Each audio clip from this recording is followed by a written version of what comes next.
Hello, it's the Great Canadian Baker here, coming to you with a very delayed video in the Understanding Politics series, and this time on the decay of government.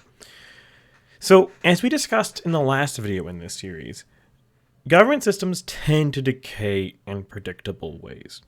So we covered coups, revolutions, civil wars, which does cover in high level how these failures tend to happen, at least internally, and the historical precedents illustrating them. However, what we didn't cover in that video are some of the reasons why this happens. Yes, there's that video, there is the why question is one that really boggles historiography, and I really want to stress at the start of this video here, nothing I say here is a complete description of either any of my illustrative examples or, in fact, this concept as a whole. I'm going to be really going into two main subcategories of decay, but that isn't the entirety of it.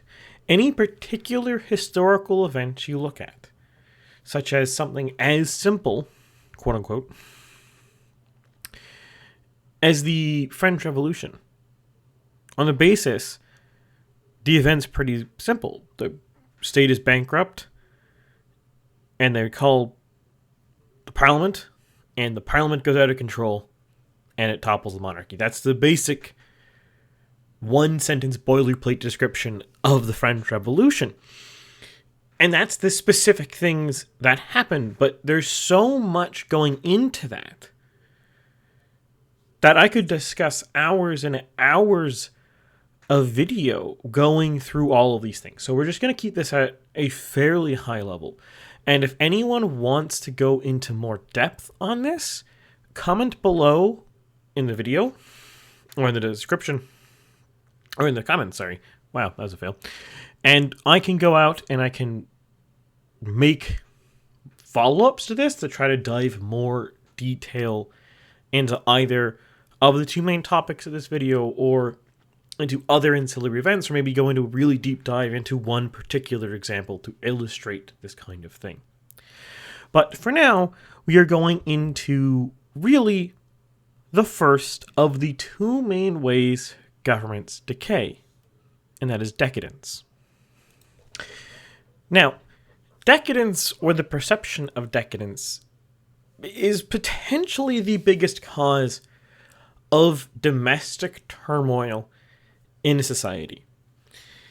In essence, decadence of the elites of a society, because that's what we mean by decadence. We don't mean decadence of the people. We don't mean decadence of the merchants. We don't mean decadence of the church, though that can be a factor, and I'll touch on that in the video.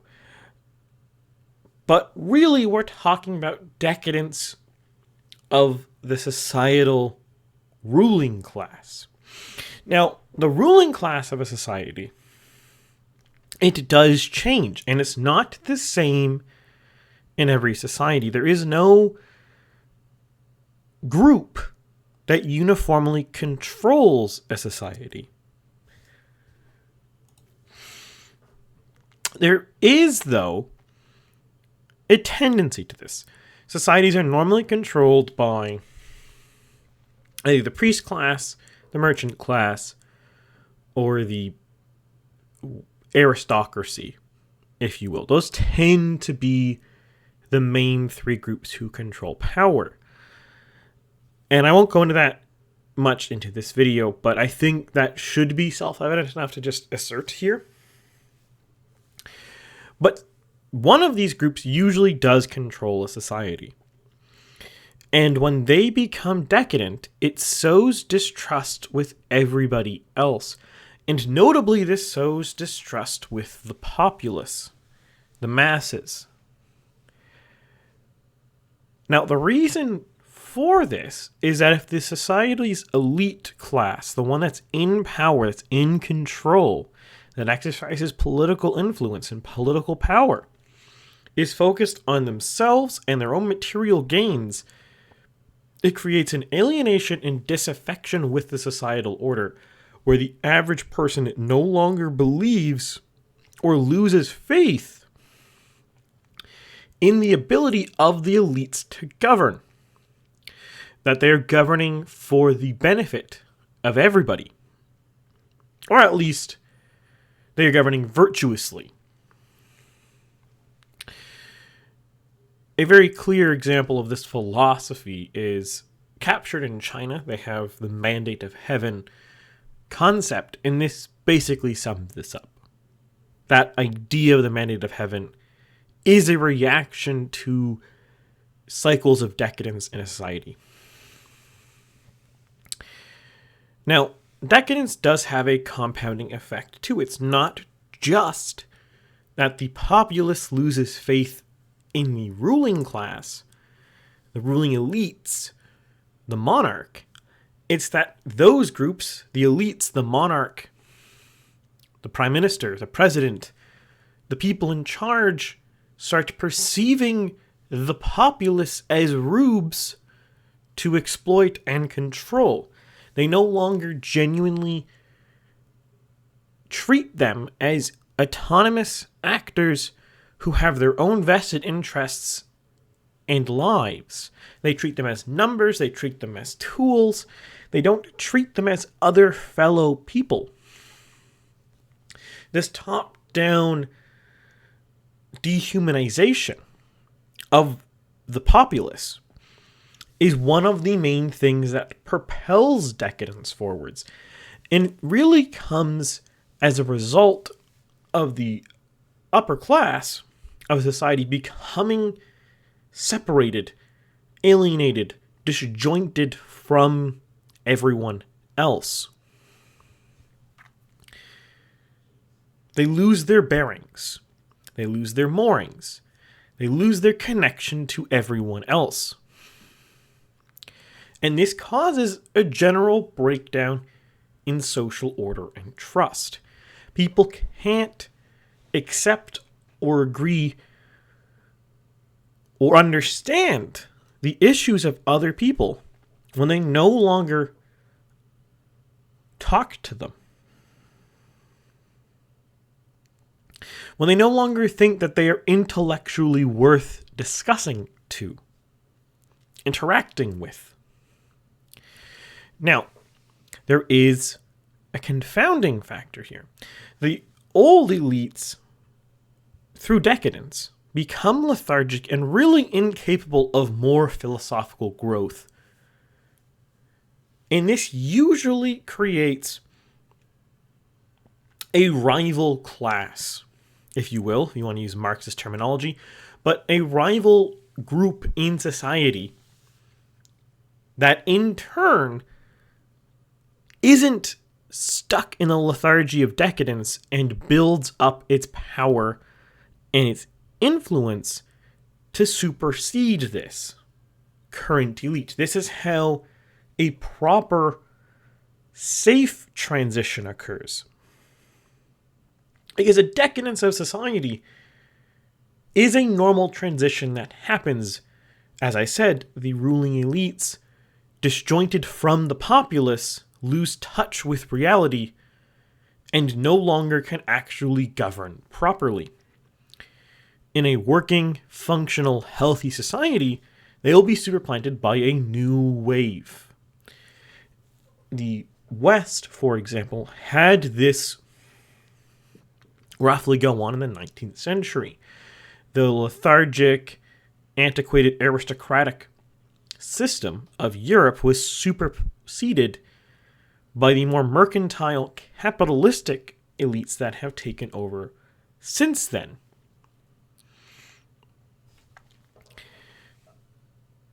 And in a lot of ways, in a functioning, healthy society, this is an inevitability. Because the people currently in power for a long period of time are philosophically neutered. They are so stuck in their ways and their understanding of circumstances, they are incapable of actually dealing with problems as is. This is one of the reasons why in the last video you have democratic revolutions. It's a very similar idea, and it's actually capturing and harnessing the trends of decadency in a society in a healthy, productive way.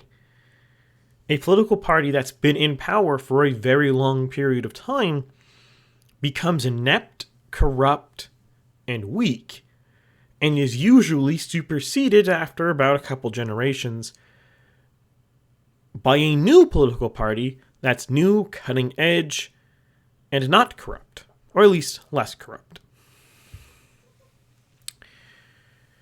Now, historically, though, we don't really see, other than through democratic revolutions, this end very well. Because a lot of the time, there seems to be this trend where the elites don't want to give up their power. Surprising. So they resist transition. They resist change. And what you often see, such as in Chinese dynasties, as exemplified by, what's this guy's name? The first emperor of the Ming dynasty, Taizhou? My pronunciation for Chinese isn't great.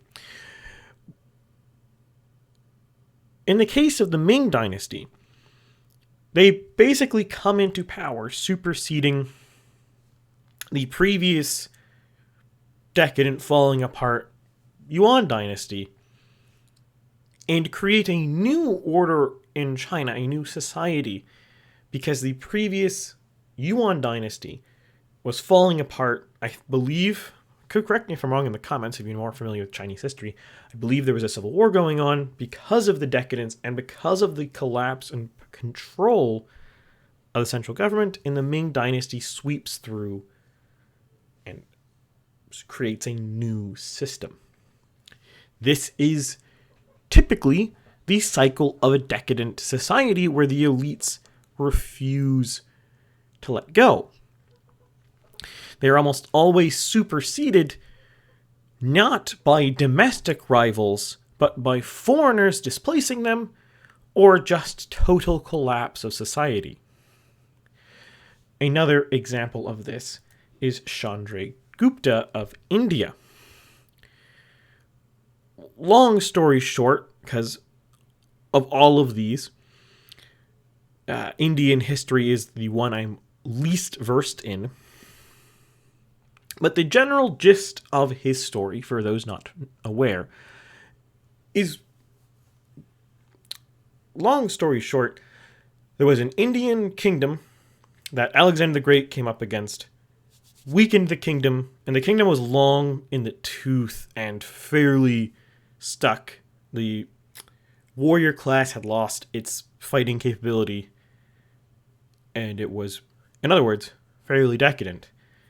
And in short order, Chandragupta and his direct descendants overturn and basically conquer most of India in a very short order, overthrowing the existing elite structure of political power. They're not necessarily of social power. You can look into more details on Indian history on that, but that's the general gist.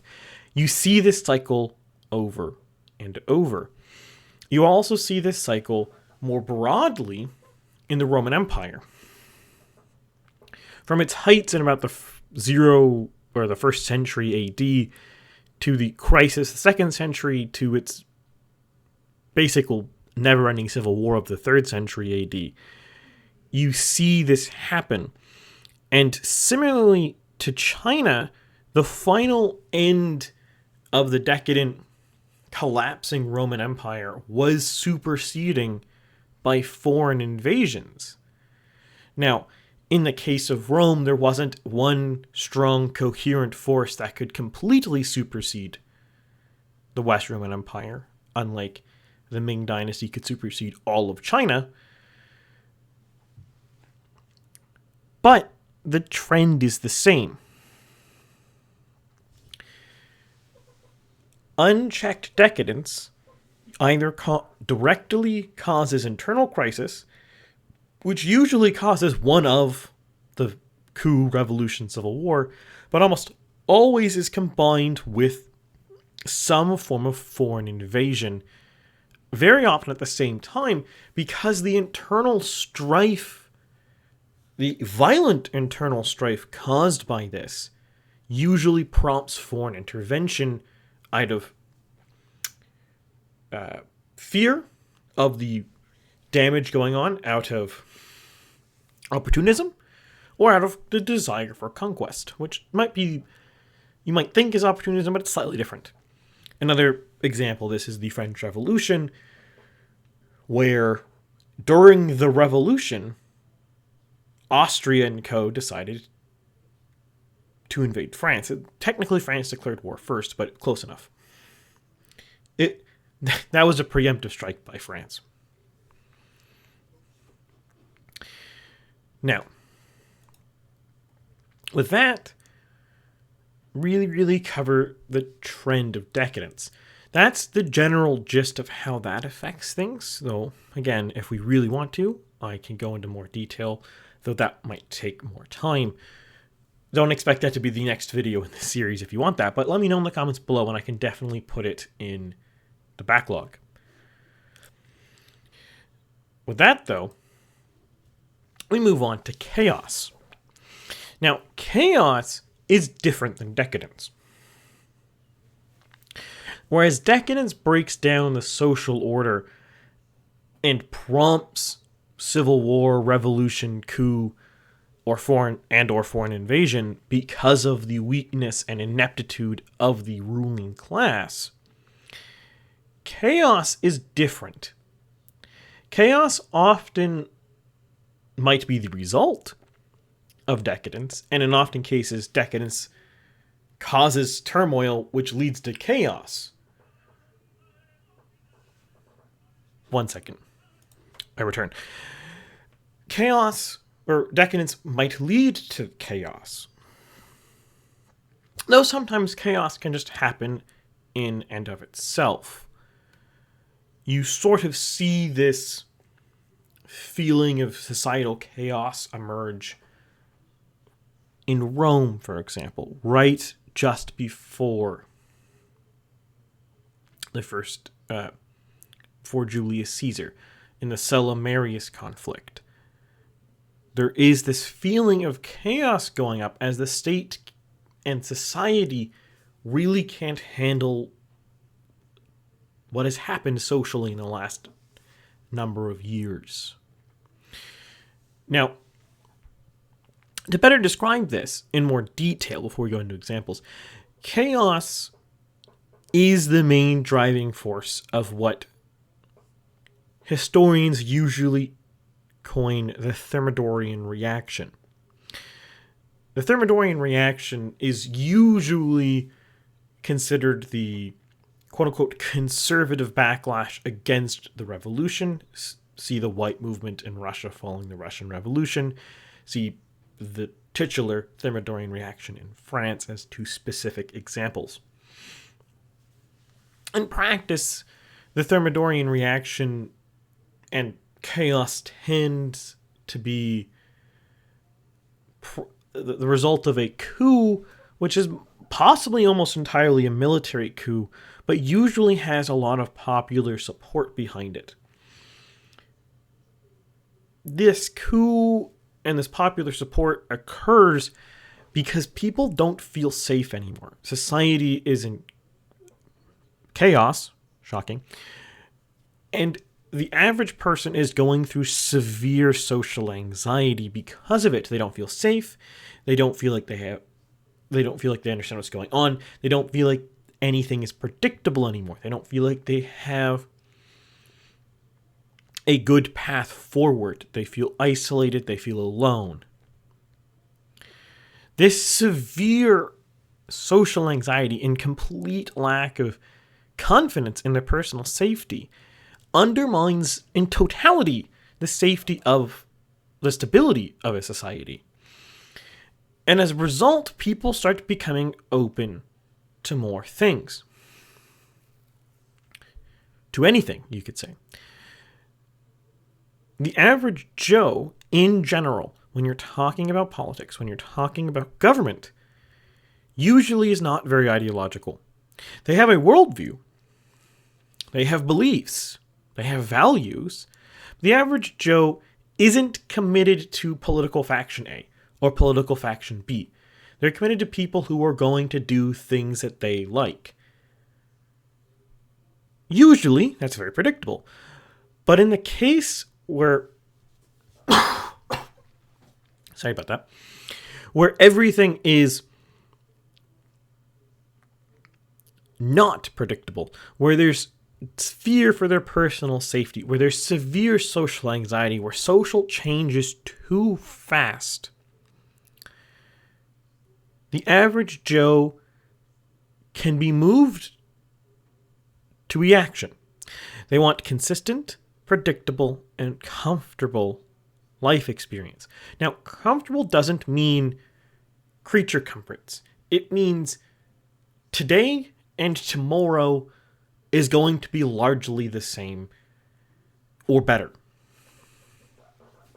What the average Joe hates is when tomorrow is worse than today, and the expectation is it will keep getting worse tomorrow than it is today. This decline in quality of life and safety makes people desperate. And in a lot of cases, it doesn't have to be a real decline in safety. We're not talking about the murder rate has quadrupled. That doesn't have to be doesn't have to be the case. It has to be perceived safety.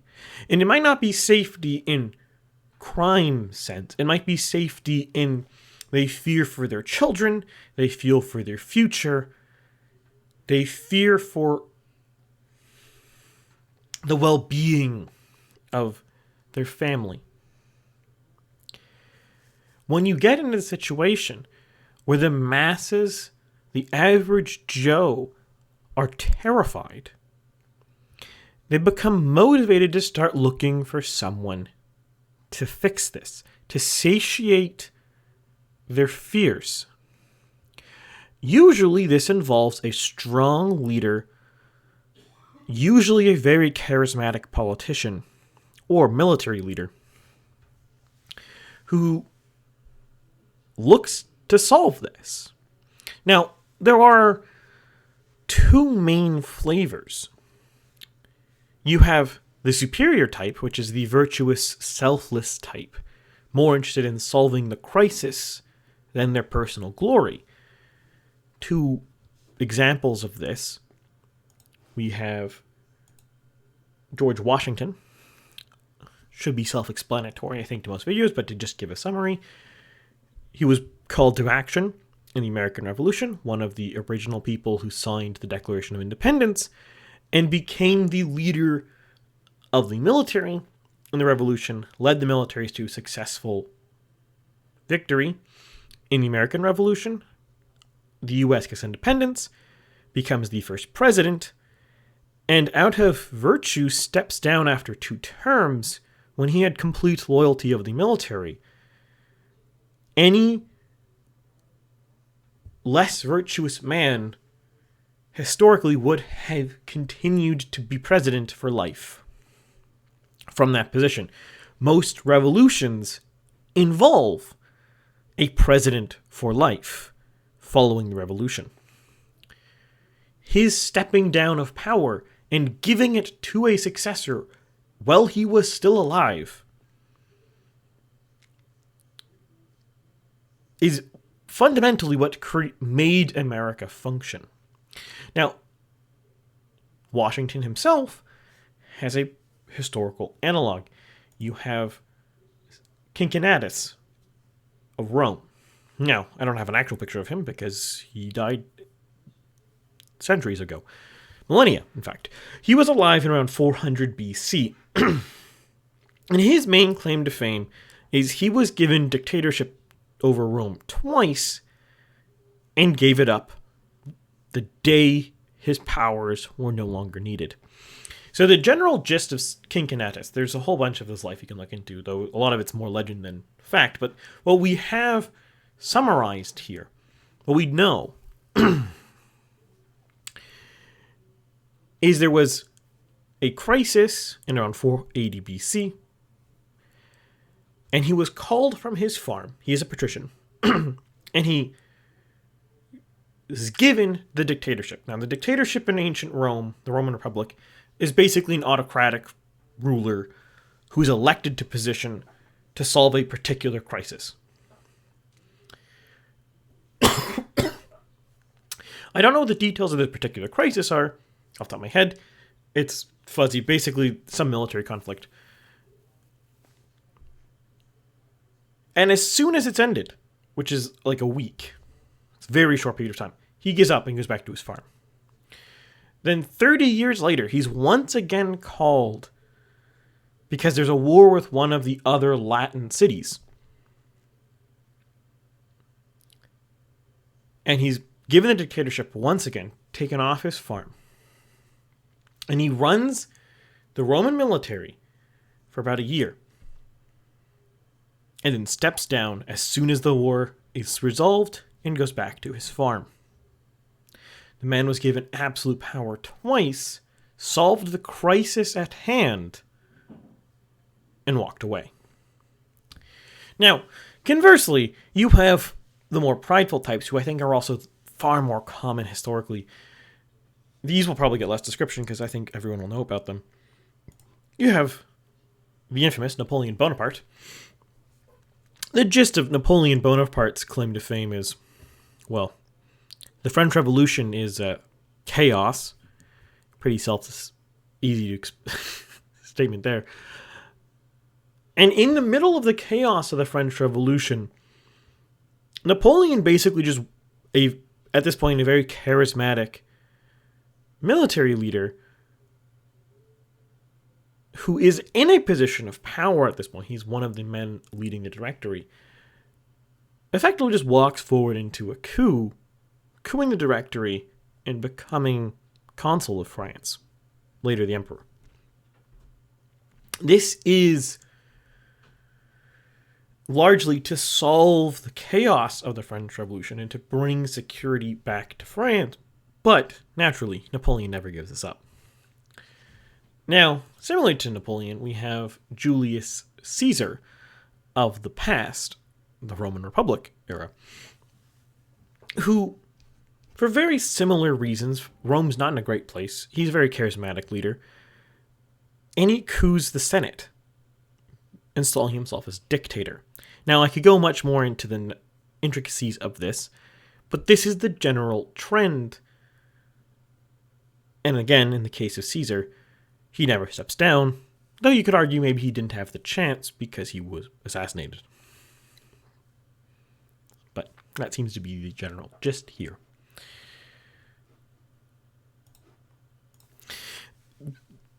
The decision by the masses to defer to a strong man leader is founded in the loss of faith in societal institutions, namely the courts or the legislature being capable of solving problems. And the inability of committee or normal process to solve the problems makes people more willing to go to executive action. This is also a broader issue and historical trend as well. Most countries that exist for any length of time, especially ones that nominally have separation of powers, often see the executive gain more power and gain more responsibility, often overturning or breaking the separation of powers de facto by concentrating them all in the executive. It's kind of hard to explain why. Now, it's not hard to explain because there's no reason for it. There's lots of reasons, and that's why it's hard to explain. It really is a wildly vast number of reasons, but the general gist seems to be accountability as the first one. There's a couple more. I'll go through them all one by one. But accountability seems to be a really big one. If you look at democracies, people like voting for someone that they can hold responsible for decisions. And it's very easy to hold the executive responsible. It's much more difficult to hold lots of people responsible. Your individual MP to Parliament is quite difficult to hold responsible because most people don't have a good understanding of what they have done. It's very easy to hide in legislative votes, in party decisions, in strategically not showing up to legislature. Whereas it's much harder to hide how you've acted with executive power. Executive power is in your face, it directly touches you, you see it every day. Whereas legislative power is more ethereal. It happens down the line. Anything that happens today in the legislature, you will not notice for years to come. Usually. That second point leads into the other important discussion. Executive power is efficient. A single person can make decisions easier than a council. This often leads societies to invest more power in the chief executive because the chief executive is more dynamic and more capable of solving problems than any council can possibly be. Ever work in a committee? You know what I mean. This trend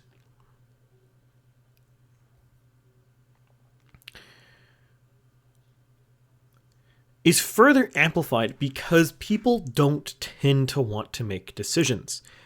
If you look at a group of people, any group of people, a group of friends, usually one friend is the chief friend, the one who makes most or all of the decisions. That isn't because friendships are dictatorships, it's because people seem to be naturally hierarchical because people don't like making decisions. Some people are comfortable making decisions and people defer to them to make those decisions.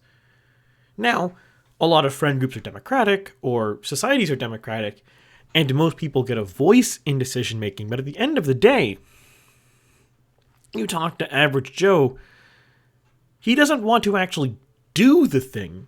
He wants to delegate his decision making powers to someone else. He might vote for that person, but he's voting to make this person his surrogate decision maker because he doesn't want to actually do the thing himself. It's often too complicated, too much work, too distracting. He has his own job to do. He's busy every day. He can't manage this. Now, there's nothing wrong with this thinking. This is just seems to be natural emergent behavior of human society. But this tends to lead to a very strong executive and an executive that accrues power over time. And eventually, the executive seems to become nearly autocratic. Now, to be clear, autocratic just means the rule of one. This doesn't mean, for example, a parliamentary democracy being autocratic is no longer democratic. It just means that the chief executive is the only position that seems to particularly matter. You do see this quite a bit in a lot of actual parliamentary democracies where the person that is usually voted for, the intention of the vote of voters, is the chief of the party. The party leader of, say, the Conservative Party is usually the person who is voted for or against. Not the ideas of the Conservative Party, not the candidates, and definitely not the candidates. Sometimes party and candidate can be, or party and leader can be nearly 50-50. But it's almost never the person, it's never accounted to the person who's actually the MP in the legislature, but the leader. This seems to happen everywhere. However, there is an issue with this. As parliamentary democracy solidifies into a quasi-elected dictatorship, you get the very real risk that it becomes a real dictatorship. How does this happen? Well,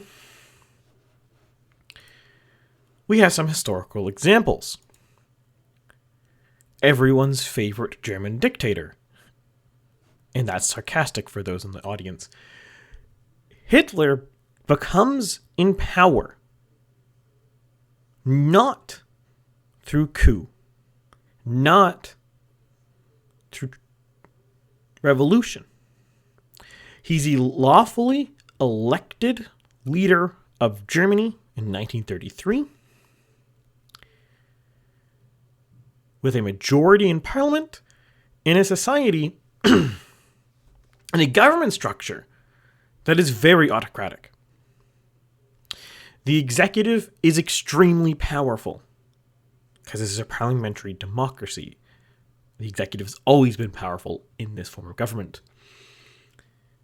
He goes one step further. He uses his powers to cement a dictatorship, but that isn't a big stretch compared to what you might think it is.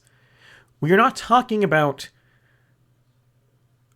eye-watering amounts of crackdown or repression. We are talking about changing a few rules while having enough legitimacy from his voters that he can get away with it. The important thing to remember with the example of Hitler is he wasn't able to create a dictatorial regime in Germany because people hated him. People liked Hitler in 1933. I would argue, not everyone in Germany, probably not even the majority of Germany. But by 1933, it seems about 40%. And 40% in a parliamentary democracy is often enough to do this. And, well, the rest is history. But we have a more modern and hopefully not as bad example. Now, I will caveat this. Most dictatorships are not good. Naturally. But hopefully this next guy really misses the bar of Hitler. That bar is bad. We have Vladimir Putin. Now, Putin comes into power in very similar ways to Hitler. Russia's in great turmoil in 1991. The standard of living is collapsing. There is a leader in charge for most of the 90s, Boris Yeltsin, who is corrupt, perceived as to be a foreign puppet, and basically does nothing as society falls apart in Russia. Standard of living's collapsed. Crime through the roof. Everything is a disaster. And Putin gets into power. In power, Putin becomes popular very quickly. He's a strong force of presence. He has a very strong will on Russia. And over the last 20 years, has rebuilt Russia. Now, by no means is Russia a good place to live today, but if you compare it to the lows of the late 90s, it's night and day. And this is one of the reasons why Putin in Russia, despite what everyone in the West wants to say, is seemingly genuinely popular. Yes, he's fighting wars that might not seem particularly popular in Ukraine. Yes, he's caused some hardship in recent years because of this war. But if you compare it to the societal situation of 1999, the year before he gets in power, Russia's wildly different. And this is how these autocratic, strongman leaders get into power and stay in power. Hitler, up until World War II, or Mussolini, up until World War II, had a very similar trajectory. Then they started a war they lost. So maybe Putin should learn a lesson on that one. But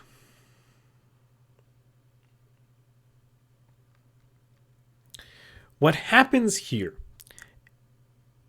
is when you have the strongman leader come in, often through peaceful or possibly violent means, but usually supported by the masses when they take power. At least enough of the masses that they can crush opposition. The state is actually extremely fragile. And I linger on Putin here for a reason. One of the things these strong men leaders have is that through all their charisma, their competence, their determinism, their strong vision of what they want to do, they usually abhor successors. They atrophy the systems of governance beneath them. In a lot of modern states, for example, the bureaucratic regime running a country is extremely important to transition of power. Having a successor in mind, in place, ready to take over, is incredibly important to transition of power. But what you often see is these strongmen don't have a number two, or they destroy their number twos on purpose out of fear. In the cases where they don't, what you also often see is that, well, it might work fine among the original strongman, and it might do okay under his direct successor. Within a generation or two, things usually start falling apart. And here we discuss Caesar again. Rome under Caesar was doing fine. In fact, some might even argue it was beginning its golden age. And you have Augustus following him, who does quite well. But then you start running into the Neros, the Caligulas. And this stream of autocratic leaders who have none of the virtues of the original strongman undermines the system and usually prompts the cycle of decadence from above. Because that's the important thing to understand with chaos and decadence. They're not two competing forces. They're not two different forces. They are one force in unity that causes societal and government collapse. Decadence causes chaos. Chaos creates strongmen. Strongmen create decadency.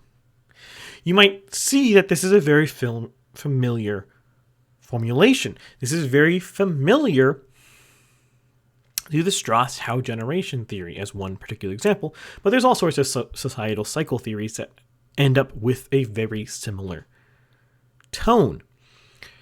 And this isn't a coincidence. This seems to just be a descriptive fact of how systems work. Human governance seems to necessitate virtue among its leaders, but guaranteeing virtue seems nearly impossible. It's one of the reasons why democracy seems to have worked so well. You might not get the best leaders, but you're wildly insulated from the worst. Well, with that, I will finish the video here. If you liked the video, by all means, like, share, subscribe. Comment below what you think of the topic. If you think I missed something, if you want to see something more in depth, if you have ideas for future topics in this series you might want to see me discuss, by all means, comment them below. And I will see you Sunday with an Alberta update.